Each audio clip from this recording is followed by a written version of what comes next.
Bail involves a process in which a defendant is released in exchange for money. This money is a type of insurance that the defendant will show up for his or her court dates. Bail bonds exist because trials can take weeks or months to work their way through the court system, and bail permits a defendant who may be innocent to wait for their trial at home, while pursuing normal activities.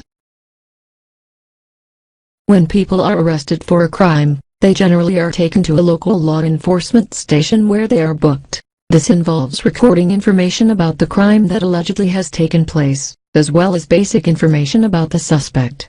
During booking, a police officer usually will take a mugshot and fingerprint the suspect. Then they will run a background check on the suspect. The officer will hold on to any of the suspect's personal property. This will be returned to the suspect when he or she is released. The officer generally will allow the suspect to make a phone call and will check to see whether the suspect is intoxicated.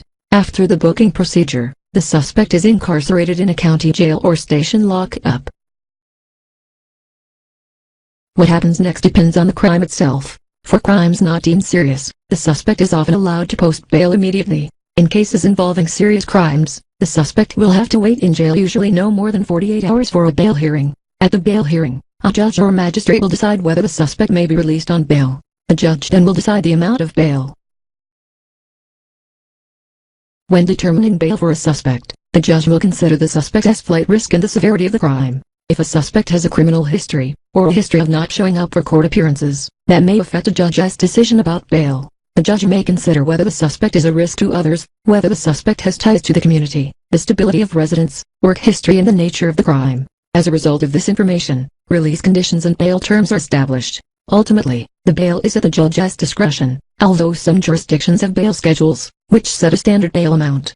Once the judge has determined an amount for bond, the suspect usually can be released if he or she posts the bond in cash or in assets. If the accused or the family of the accused does not have the money or the assets to pay for bond, they can apply to a bail bondsman. The bondsman will take a percentage of the bond amount, usually between 10 and 15% of the bond money depending on the state, and will supply the rest of the money so that the suspect can leave jail.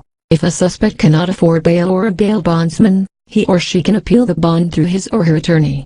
When you post bail, the court basically assumes that this is an assurance that you will show up for your court date. If you paid your bail in cash, then you will receive a full refund when you show up on your court date. However, if you don't show up for court, then you forfeit the money you paid for bail. Since bail is not cheap, this is usually a huge deterrent for people who are thinking about skipping their court appearance. If you show up for your hearing in court, the bail bondsman keeps his 10% share of the money you put up at the time you apply for the bond. If you do not show up at a court-ordered hearing, either a warrant is issued by the judge for your arrest by a peace officer, marshal, or sometimes a county constable. If a bail bondsman has been burned by a lot of people, or if they think you are a high flight risk, the bondsman will hire a bounty hunter to come find you and drag you back to the jurisdiction where you committed the offense. Once the marshal or bounty hunter finds you, then you are locked up in jail for skipping town, and not attending a court-ordered hearing for however long the judge decides. The bail bondsman is then entitled to keep the entire amount of bail set by the judge while you either serve out your time in jail or until you come up with all of the bail money and pay off the bail bondsman what is owed to him plus all court costs. You still serve jail time for contempt of court, by missing out on your hearing date, plus fees you owe the court and the bail bondsman all of the bail assessed against you by the court.